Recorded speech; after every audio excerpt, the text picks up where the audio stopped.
Good day po sa inyong lahat. I am Melford B. Estenial and I'm here to share the ideas of Republic Act number 4670 or also known as the Magna Carta for Public School Teachers.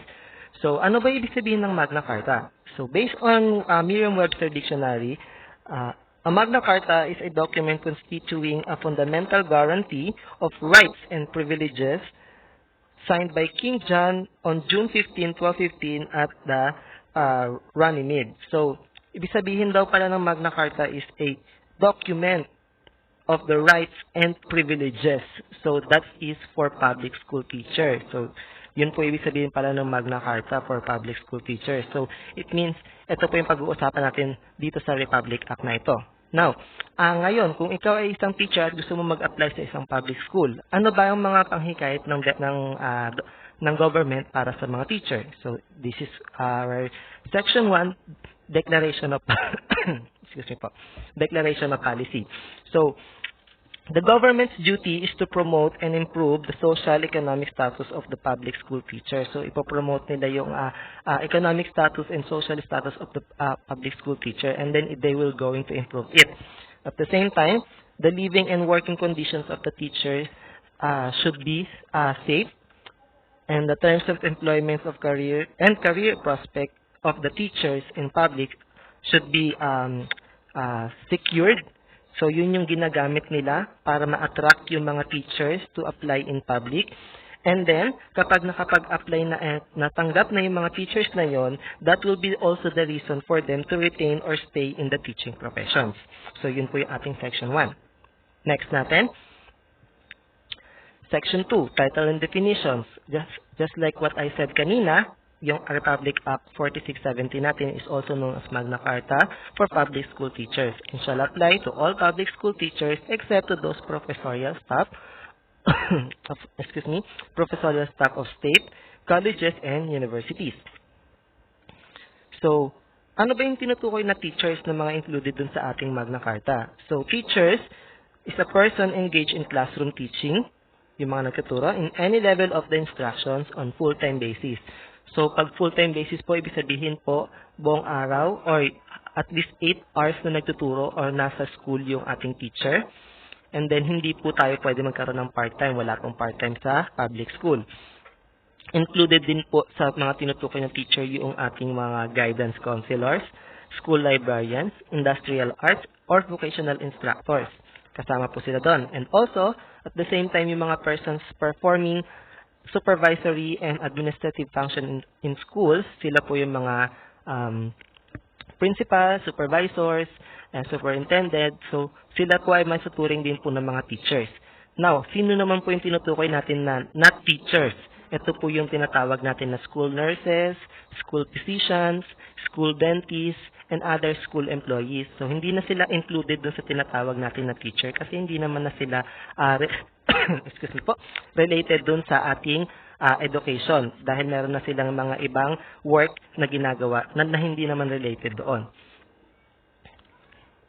Okay, now, so Section 13 natin is what we call the recruitment and qualification.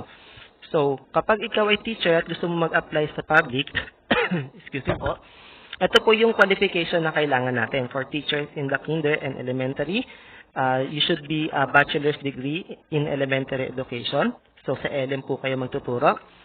And then, for teachers in the secondary school, kayo po ay dapat mayroong degree in education, majoring in English, Filipino, Science, AP, Physical Education. Yan. So, kapag yan po, major po ninyo, pwede po kayo mag-apply sa secondary. Ngayon, kung gusto niyo po magturo sa secondary, okay lang din po. At pwede rin kayo magturo sa elementary. It's your choice naman po. Yon. Now, kung kayo po ay mayroong bachelor's degree pero hindi naman po isa education, pwede pa rin din po kayo mag-apply as a public school teacher. For example, you're a degree holder of bachelor in arts or bachelor in science. Pwede po kayo magturo sa public as long as naka-attain po kayo or nakakuha po kayo ng at least 18 professional units in education. So, yun po yun. For example, kayo po ay isang nurse. gusto niyo pong magturo sa public. So, dapat po, mag-enroll po kayo ng 18 units na subjects ng education. And then, after po nun, pwede na po kayong makapag-apply as a public school teacher. So, welcome po ang lahat na mag-apply.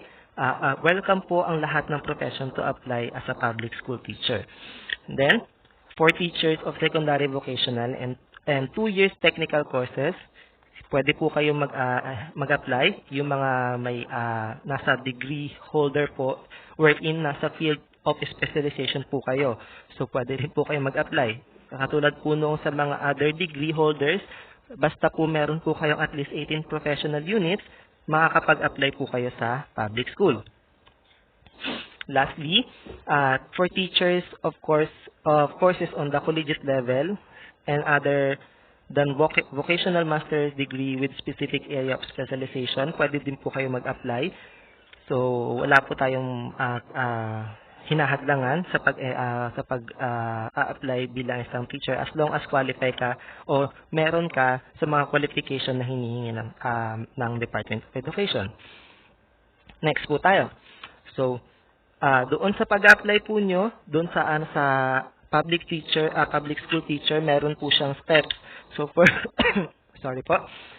So, first po is for you to pass yung mga applications na kailangan ipasa. And then, after po nun ay yung demo teaching. After po ng demo teaching is the interview. After ng interview, yung CPT, EPT, o yung English Proficiency Test. Now, doon po sa lahat ng steps o procedure na ginawa nyo, mayroong pointing system po yon. Kapag na-meet nyo po yung minimum educational qualifications or yung mga doon sa points na hinihingi ng Department of Education, makakakuha po kayo ng appointment. Yun po yung wherein magkakaroon na po kayo ng assignment kung saang school po kayo magtuturo at saka kung magkakaroon na po kayo ng item. Yung item po, yun po yung positions nyo as a teacher sa public school. Now, kung hindi naman po kayo makuha, meron po kayong temporary status. Yun po yung mga temporary status ay binibigay po dun sa mga applicants who do not meet the minimum qualifications. Ayan. Okay, so Section 4 naman po is what we call the probationary period.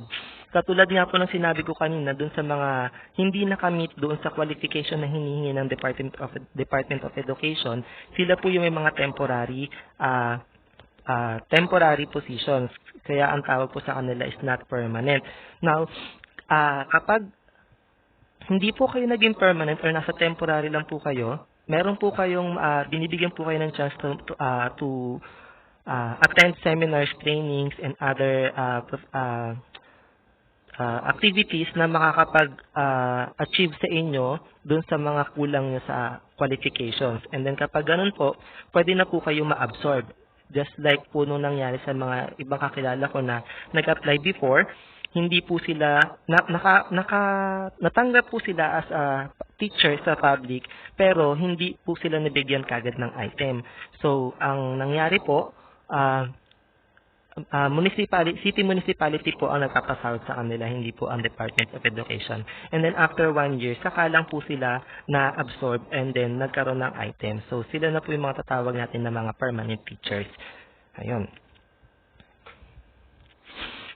Section 5, tenure of office.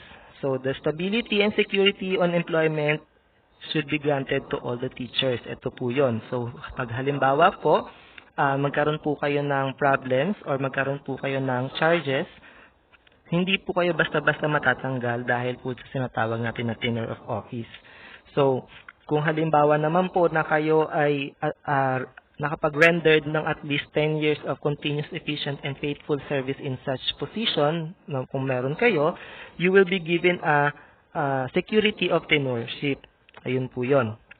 So, po kayo mag-alala, dahil po dito sa Section 5 na to, hindi po kayo basta-basta mataterminate sa inyong trabaho as public school teacher. Okay, next po natin is the Section 6, consent for transportation expenses. So for example, kayo po ay nasa isang school at yung principal nyo po or yung isang co-teacher nyo po ay hindi nagustuhan yung inyong performance at gusto nila kayong ilipat sa ibang school, hindi po iyon hindi po yun pwede kasi katulad nga po nakasulat dito, except for cost as herein otherwise provided, no teacher shall be transferred without his consent from one station to another. So kung sakasakali man pong ililipat kayo, dapat po alam niyo po yun at pumayag po kayo na ilipat kayo. Ngayon po, kung halimbawa man po na ito ay galing sa Department of Education sa mga superintendent, supervisors po natin na gusto po kayong ilipat, na mayroong karampatang kadahilanan para kayo ay umalis sa eskwelahan ninyo, pwede po kayong umalis na yon.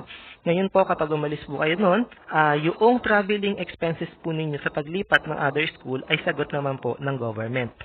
And then, if ever man po na hindi nyo gusto, o hindi sa tingin niyo pong hindi tama na ilipat kayo ng inyong supervisor, pwede po kayo mag-appeal sa Director of Public School or Director of Vocational Education as the case may be. And then, if ever man po na willing po kayong lumipat talaga ng school at nagkataon na magkakaroon po ng local or national elections within 3 months, hindi po kayo papayagan ng DepEd na lumipat. Kasi po, as you know po, kapag election, teachers po ang namamahala sa mga botohan. So, para maiwasan yung issues ng mga biases, hindi pinapayagan ang mga teachers na lumipat 3 months before any local or national elections. And then, if ever naman po na halimbawang malipat kayo sa ibang locality or sa ibang barangay, town, or cities, pwede po kayo mag-request sa Department of Education na magpa-transfer. And then, the transfer expenses of the teacher and his family shall be paid by the government if his transfer is finally approved. Ayun po. Next po natin is the Code of Professional Conduct for Teachers. Within 6 months from the approval of the Act, the Secretary of Education shall formulate and prepare a Code of Professional Conduct for public school teachers. A copy of the code shall be furnished each other. So ito po ay makikita po natin at binibigay sa mga teachers. Pwede po makita ito sa principal's office o sa head teacher para if ever man na kailangan ng teachers, meron po silang mababasa na Code of Professional Conduct for Teachers. Next section po natin is what we call safeguard in disciplinary procedure. Dito po ay yung ginagamit or dapat masunod if ever man po magkaroon ng file ng charges or complaints sa mga teachers na katulad natin. So first po nito is the right to be informed in writing of the charges. So dapat informed po tayo, alam natin kung ano yung charges or yung complaint sa atin. At, excuse me po. At dapat ito ay hindi basta verbally lang na pinaalam sa atin. Dapat ito ay written kasi for formalities. And then, the right to full access to the evidence in the case. So if ever man po na magkaroon man nga po ng case and complaint sa inyo, dapat meron po kayong access doon sa evidence para po masasabi natin na hindi lang ito basta-basta ginawa kasi may evidence. And then, this evidence should be used to you as proof, and also, this evidence should be used para maprotektahan ka. Yun po yun. And the right to defend himself to be defended by representative. So, may choice po kayo kung kung sino po ang gusto niyo maging representative to defend your side. Pwede po kayong pumili sa mga iba't ibang organizations or sa kung anong gusto po ninyong lawyer. Ayan. And then also the right to appeal to clearly designated authorities. So ito po ay nangyayari lamang if ever man po na ang maging resulta po ng inyong case ay hindi maging pabor sa inyo, pwede po kayong mag-appeal. And also, no publicity shall be given to any disciplinary action being taken against a teacher during a pendency of his case. Let's give an example na lang po dun sa nangyari about kay teacher na na-air po sa TV about kay sa pagpapalabas ng student. So, Yung teacher po na ito ay na-air sa TV, sa isang station, sa isang palabas kung saan dahil dito sinabi ng host na dapat matanggalan ng lisensya si teacher. So, dahil po doon, nalabag po yung disciplinary procedure, safeguards in disciplinary procedure of Magna Carta for public school teachers. Kasi po, dapat, sabi kanina, no publicity shall be given at any disciplinary action being taken against a teacher during the pendency of his case. Hindi dumaan sa tamang procedure. Kumbaga, kasi as I know, yung parent at teacher ay nakapag-usap naman na po sa office po ng principal at dahil hindi nagustuhan ng parent yung naging stand ng school, saka sila lumabas. So, anong nangyari? Mas lumala pa ho. So, dapat na dumaan pa po sa maayos na procedure. Pero dahil doon, mas naging complicated pa po yung situations. So, kaya po, iniiwasan na wag maging ma-publicize yung mga ganong issues. Ayun po. Next po natin. The Administrative Charge, Section 9. So, mga administrative charge po yung mga, yung mga pag-abide sa mga laws. So, kung halimbawa may mga ginawa po kayo na hindi po angkop sa batas po natin at bilang isang teacher, magkakaroon po kayo ng mga administrative charges. So, yun po yung mga subject to termination. So, pag ganun po, iwas-iwas po tayo. Next po natin, Section 10, no discrimination. There shall be no discrimination whatsoever in entrance to the teaching profession or during its exercise or in the terminations of service based on other than professional considerations. So, hindi po tayo basta-basta pwedeng ma-discriminate. Kung halimbawa i-terminate, hindi po tayo pwedeng basta-basta i-terminate sa ating trabaho as long as there is professional considerations sa ating mga ginawa. So, wala pong discrimination na mangyayari. So, ito po yung sinasabi ng Section 10. And then, Section 11, merit teachers. Whenever possible, the proper authority shall take all steps to enable married couples, both of whom are public school teachers, to be employed in the same locality. So, ito isa pang kinagandahan ng isang public school teacher at meron kayong asawa. So, sa isang locality or at least sa same locality, pero pwedeng different schools lang, school din kayo magtuturo. So, yun yung isang maganda. Kasama kayo mag-asawa. And then, Section 12, academic freedom. So, the teachers shall enjoy academic freedom in the discharge of their professional duties, particularly with regard to teaching and classroom methods. So, si teacher has the right to do what he thinks right dun sa kanyang assessment, sa teaching, sa strategies or methods na gagamitin niya as long as sumusunod siya sa standard ng Department of Education. So, walang sino man ang pwedeng makialam sa kanya pagdating sa mga ganung bagay. So, that is what we call the academic freedom. And then, Section 13, teaching hours. So, mga teachers po or mga public school teacher po ay nasa school po sila ng 8 oras. 8 hours po silang nasa school, and then, sa loob ng 8 hours po na yon, 6 hours po doon ay actual teaching or yung active teaching. So, now, yung remaining 2 hours po na yon na meron sila after ng kanilang teaching hours ay free na gamitin nila sa kahit ano. So, meron po silang tinatawag dito na 2 hours teaching related activities. So, yun po yun. Now, if ever man po na magtuturo pa po kayo after no 6 hours po na yun ng actual teaching, there will be a compensation about that. Magkakaroon ng additional compensation at the same rate as his regular remuneration plus at least 25% of his basic pay. So, dun po papasok po yun. So, pwede po kayo magturo ng more than 6 hours but less than or not, hindi aabot ng 8 hours. Section 14, additional compensation. Okay, so for notwithstanding notwithstanding any provision of existing law to the contrary, co-curricular and out of the school activities and any other activities outside of what is defined as normal duties of any teacher shall be paid additional compensation of at least 25% of his regular remuneration after the teacher has completed at least 6 hours of actual classroom teaching a day.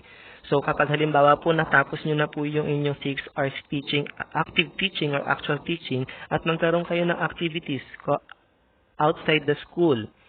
So magkakaroon po kayo ng additional compensation. Ito po yung mga nagko-compete po outside the school, yung mga nagkakaroon po sa mga Claraa at saka mga regional and divisional competition. So sila po yung nagkakaroon ng mga additional compensation.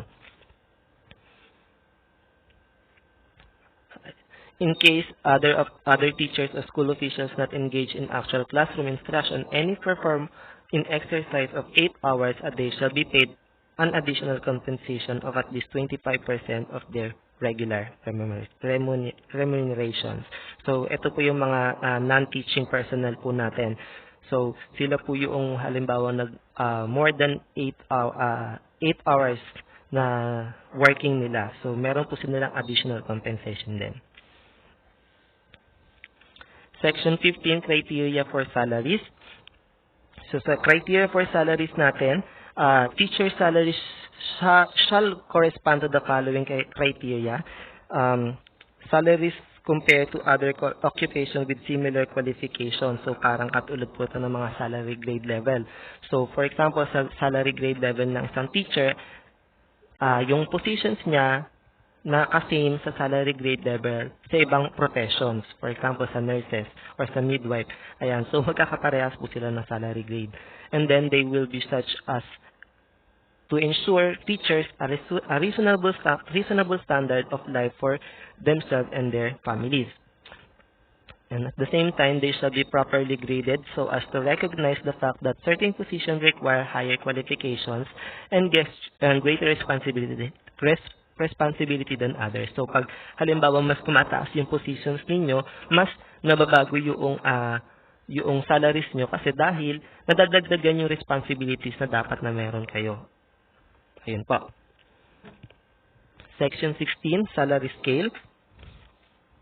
Okay, so the salary gradually increase from minimum to maximum by regular increment after 3 years. So, ito po yung isang kagandahan po sa isang public school teacher. Every 3 years po ay nagkakaroon po kayo ng increment sa inyong salaries. Ang tawag po dito ay step increment. So, every 3 years po ang nangyayari na increment sa inyong salaries.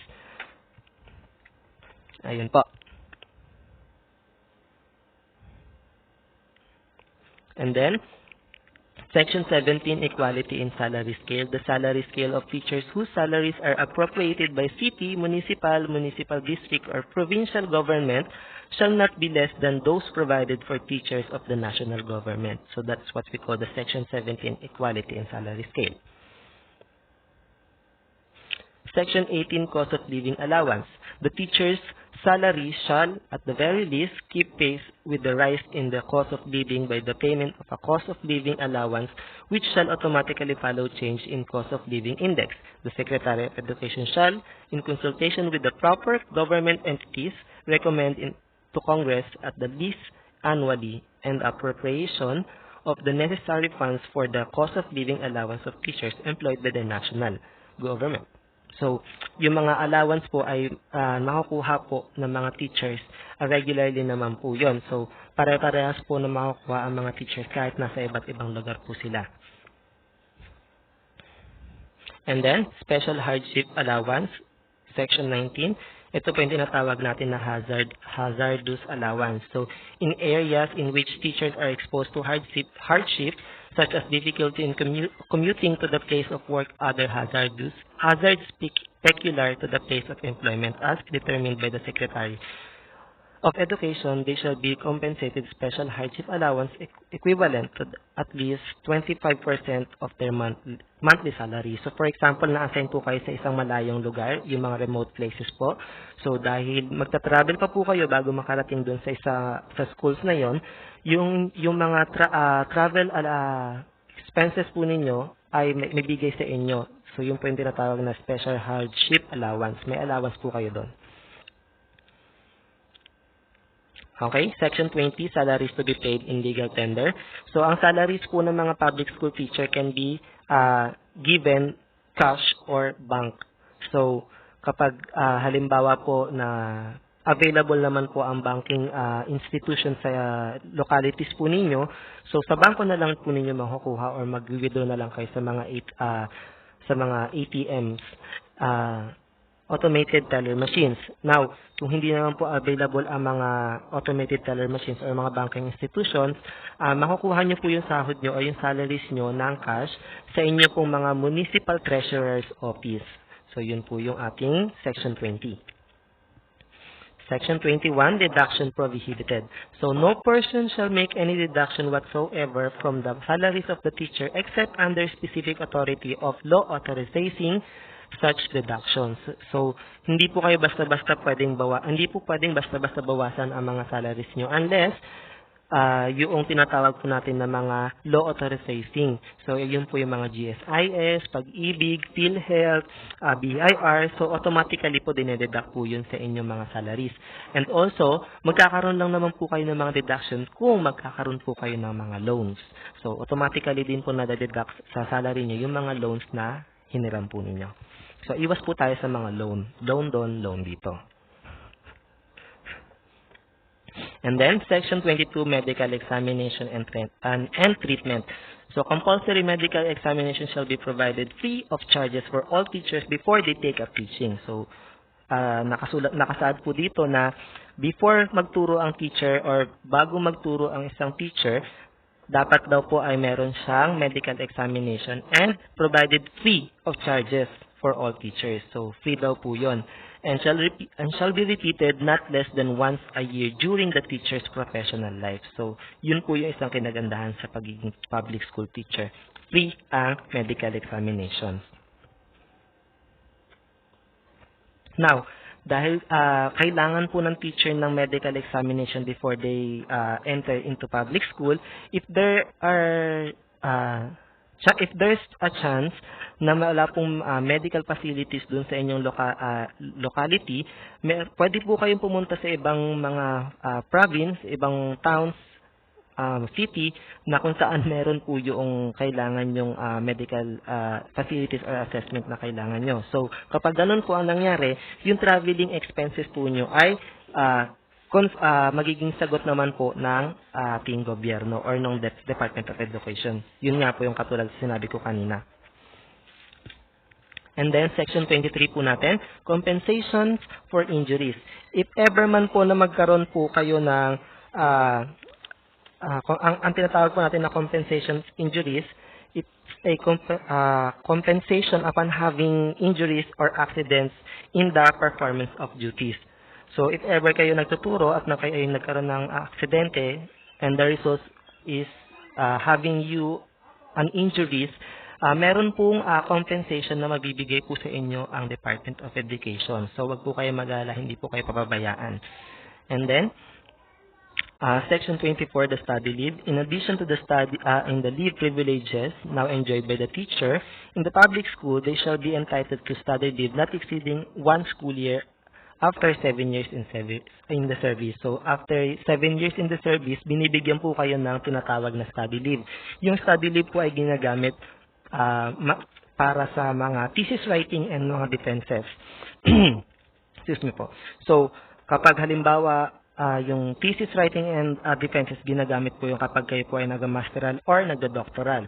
Now, kapag ginamit nyo po yung tinatawag natin na study leaves, meron po kayong 60% monthly salary na matatanggap doon sa inyong basic salary.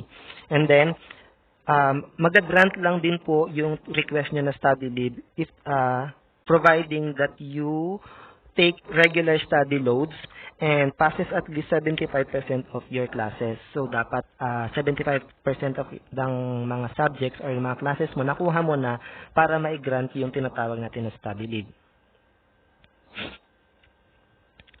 Ayun. So, yun nga po yung sinasabi ko kanina. Study leave passes at least 75% of the courses. And then, Section 25, indefinite leave. The indefinite leave is an example of sick leave of absence shall be granted to the teachers when the nature of the illness demands a long treatment that will exceed 1 year at the least. Okay, so for example lang po, nagkaroon ng sakit si teacher at kailangan niyang gamutin, hindi siya sigurado kung gaano katagal yung gamutan. So, pwede pong gamitin yung tinatawag natin na indefinite leave. So, si teacher, hindi siya papasok at dahil hindi siya papasok, wala po siyang payment. So, wala pong salary na matatanggap kapag ginamit po ang indefinite leave. Now, ang kagandahan lang po sa indefinite leave, kapag halimbawang gumaling na po kayo at fully recovered talaga, pwede pong bumalik si teacher sa pagiging teacher sa public school. So, pwede pa rin bumalik kahit na 1 year na kayo hindi nagtuturo. As long as sure na kayo na naka-recover na talaga.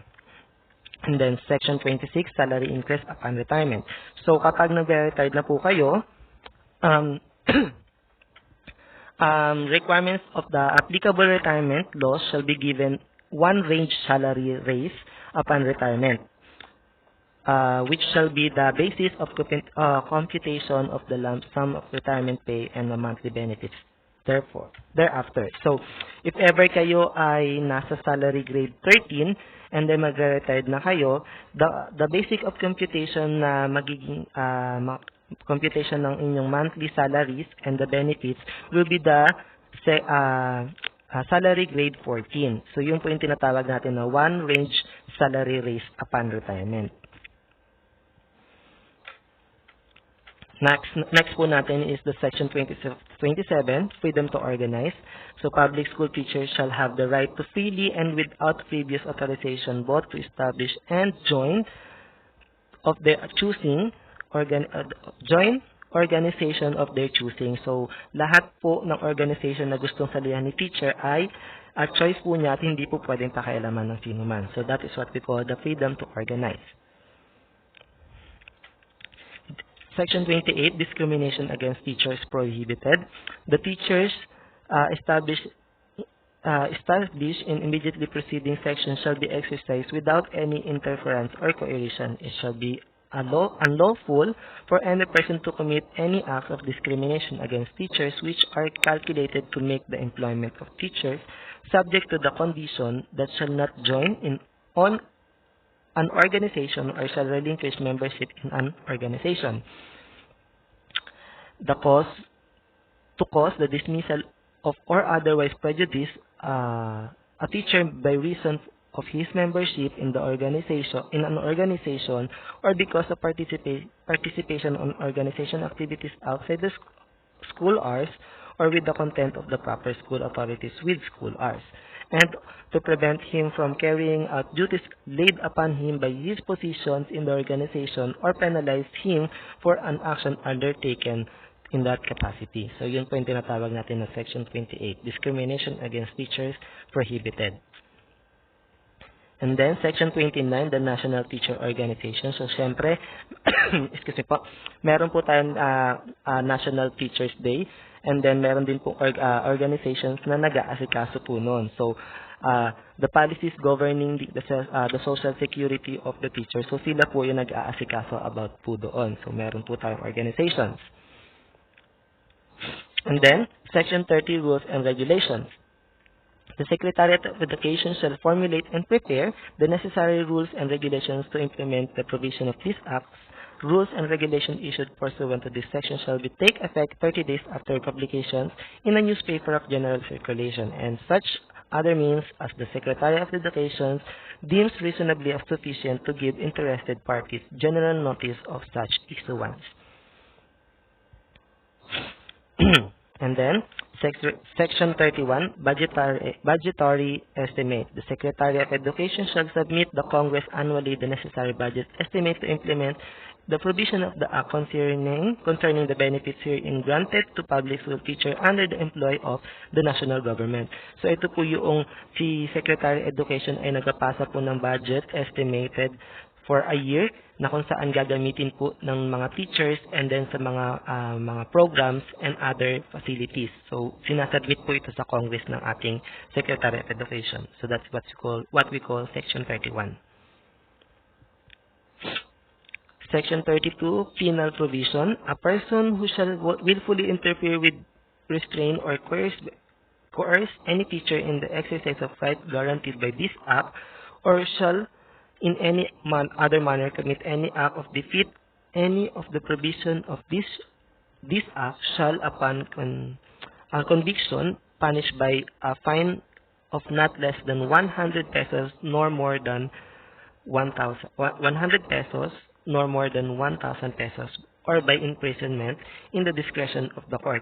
If the offender is a public official, the court shall order his dismissal from the government services. So, pwedeng matanggal ma-dismiss yung isang public official kapag siya ay isang government employee. So, matatanggal siya sa trabaho kapag hindi siya nag-violate siya dun sa mga law. And then, Section 33 is repealing clause. Repealing clause is all acts or parts of acts, executive orders, and their implementing rules inconsistent with the provision of these acts are hereby repealed, amended, or modified accordingly. So, ito po yung nagpaprotekta dun sa ating Republic Act 4670, the repealing clause, na kung saan, kung ano man po ang maging inconsistent sa other acts, na meron na po ang ang Pilipinas o ang ating bansa, marirepealed na po yun. Hindi po siya basta-basta pwede po siyang ma-amend or mamomodified po siya accordingly. Now, Section 34, Separability Clause. If any provision of this act is declared invalid and remainder of this act or any provisions not affected thereby shall remain in force and effective.